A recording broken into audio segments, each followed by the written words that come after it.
So, Daina, Ashbee, thank you very much for a quite challenging performance tonight. And I would just like to start the conversation with a question I have for you, because when I read about you, people kind of stated that you're an artist who's very much fighting for the indigenous population in Canada, and you're very political in your work. And when I'm seeing this work, for example, I wonder if this doesn't take it too short. So, can you say a little bit about your relation to the indigenous population in Canada, and maybe this idea of being political about that? Mm-hmm. My first choreography when I was 22, that was the subject matter was objectification of women and violence against Indigenous women. So that was my first piece, and my first piece that toured and was a full-length work, and I think it gained a lot of recognition. And as I went through my 20s and kept creating work, I started to create work that was more abstract, and I tried to focus on more simplicity so that the work could be read in different ways and less of a straightforward topic. So this one, for example, I think could speak volumes to Indigenous people, but I think it speaks volumes for women, and it could speak for anyone. A lot of people saw it in the United States, and they were thinking about the border of Mexico and the United States because of Areli's body and being a Mexican woman. So I think it's just because I've really tried to go abstract, and I've really tried to make sure that every piece is its own unique piece, and not the same story or the same subject. So I've kind of refined my writing in that kind of a way, and I think a lot of people still view it as political, but it's definitely abstract. Mm-hmm. And when a few days ago Melanie Diemers was here, she said that she would wish for a moment that it wasn't necessary anymore to talk about her body or about her black body as a statement, but just being there. Hello, Areli. Hi. Thanks a lot for an outstanding performance tonight. Wonderful. Just take your seat and your time. So here we both basically confronted just with a body, and maybe you could describe us a bit how you perceive this body in the making of the piece. Yeah, I can agree with Melanie's statement, because it's hard for us to go everywhere and hear what people expect us to expect of them, that they think about us or something like that. It's like as is today, tomorrow, the next day, and I think it depends also on the eyes of the viewer and the body of the viewer, like how they're going to receive the energy of Areli's body, or the energy of my body that Areli is captured and put into the performance. And yeah, I mean, obviously I've tried to move into dance that is not dance, that it's just body and energy and skin and sensation and, you know, energy in the room and everything like that. So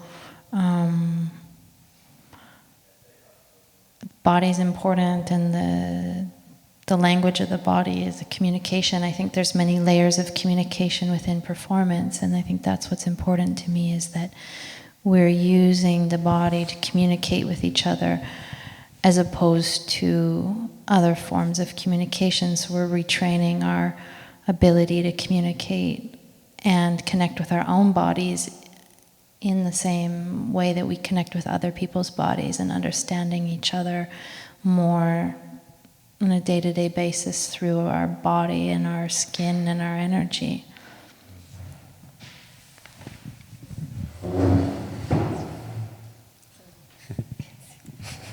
It's a bit strange here. Yeah.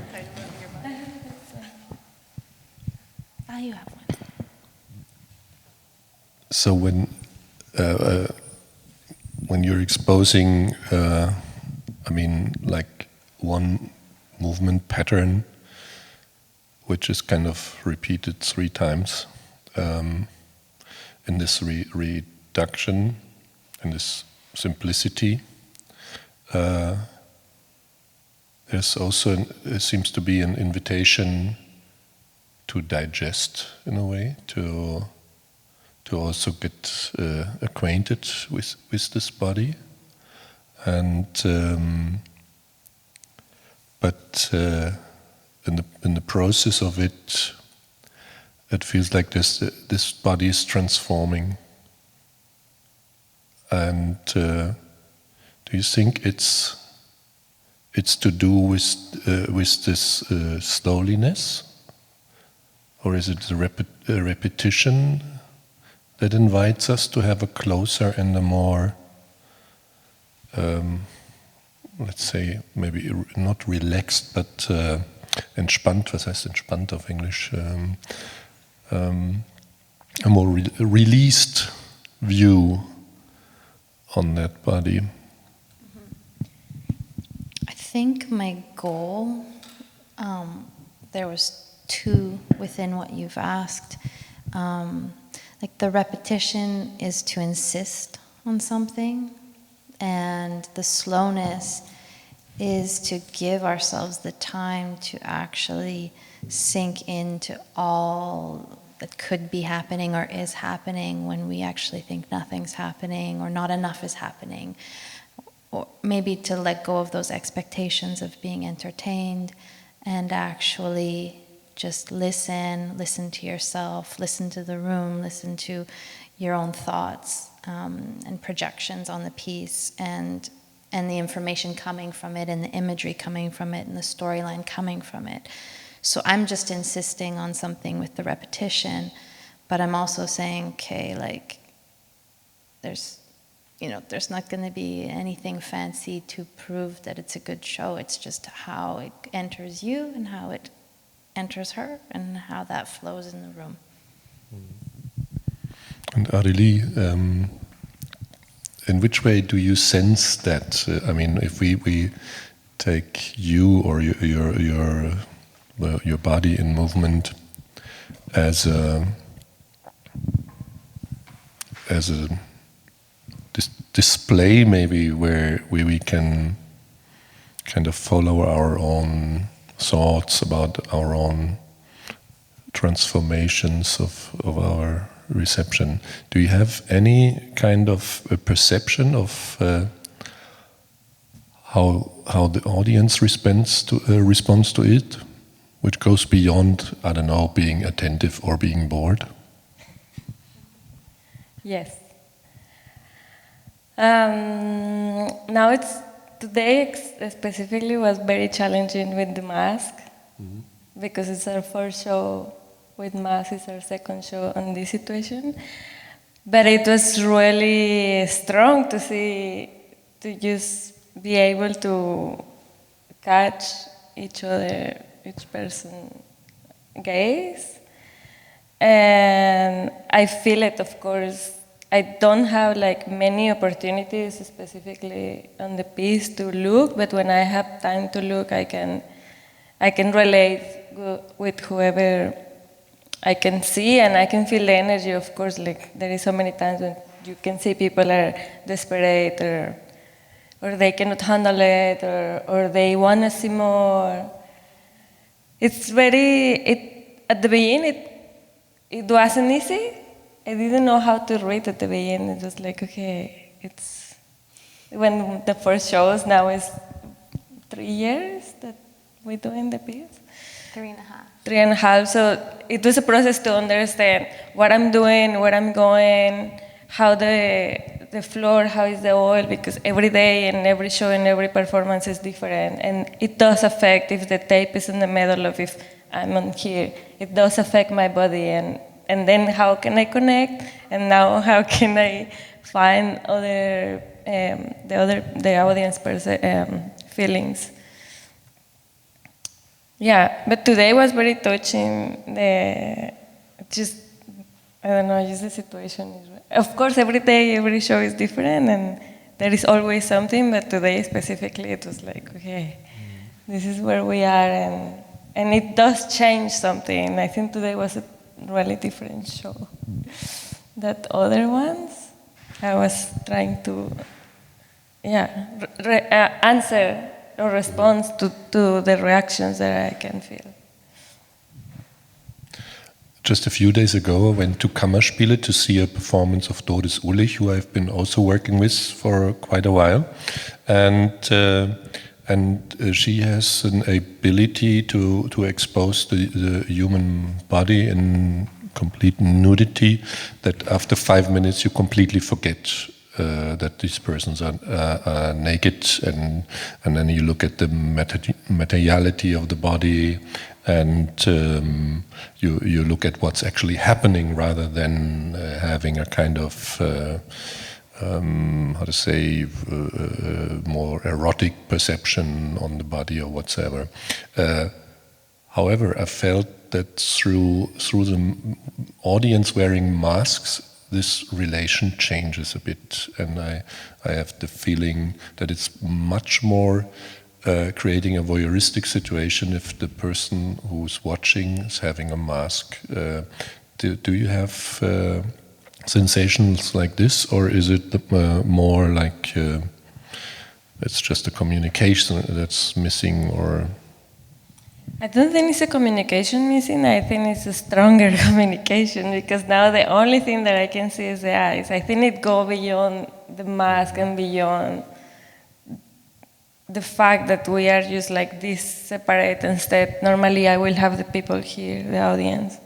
Normally, audience can move around if they want. That happen a lot.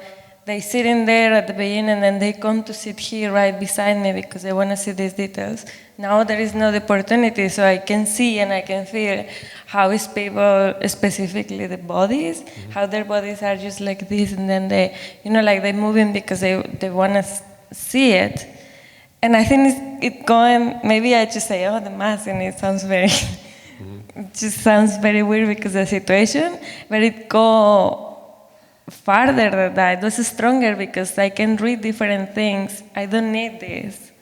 I just see that I can see at the eye of somebody, and like you were here and I can see it, and even if it's there, I can feel it. It goes farther. And it's very touching also to be able to see, and also, I don't know, but I hope it's that also touching for you that you're allowed to see,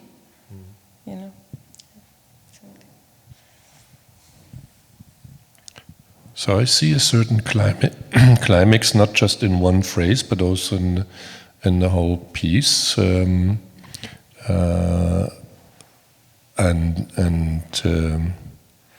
feel like there's a kind of eruptive energy in your body that comes out stronger and stronger.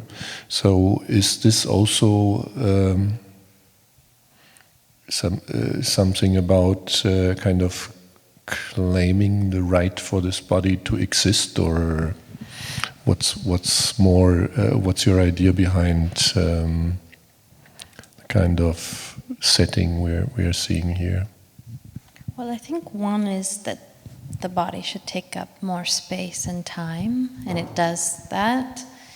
And I think the energy that you're talking about, to me, is like endurance and resilience. So it's just, even though it's purposeful that, you know, maybe we've seen enough and we've seen too much and we've seen it, but the fact that she gets up and repeats herself again, that's the most important part for me, is the fact that she stands up and returns and repeats. Because that's where I have that feeling of resilience or endurance, which was what I wanted to go for. Mm-hmm. And as you said before, the abstraction gives us the possibility to also project a lot into it. And I mean, in these days, this is quite a statement, even if this piece is much longer than the current situation we're in.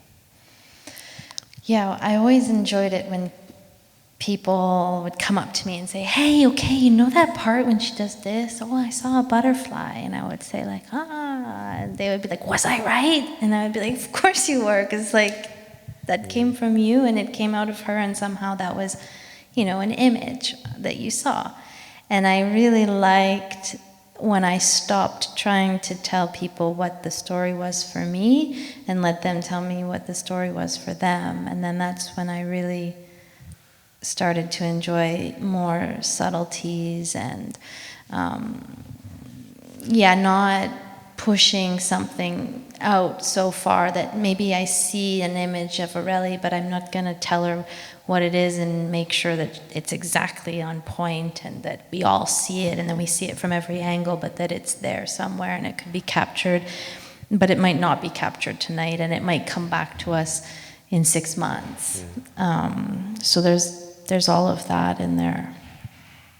Mm-hmm. So a serpentine in various cultural contexts has different connotations. In Western Christian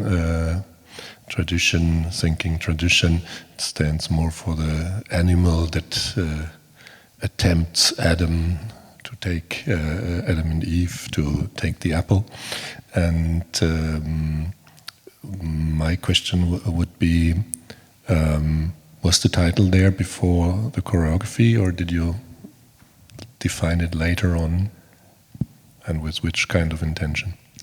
I think the two of them happened within 4 days.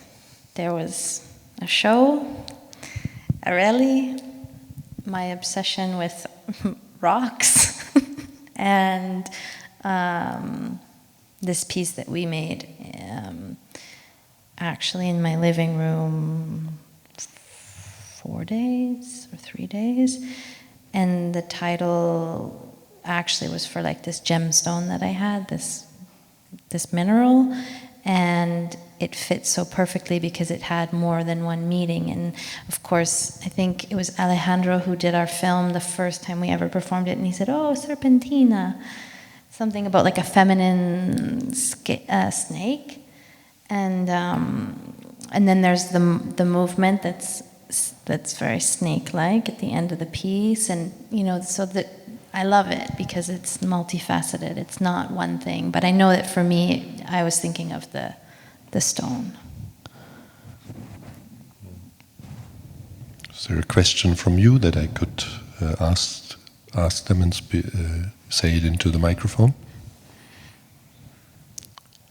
No, then I would just like to finish with a short thought that I just had while you were talking.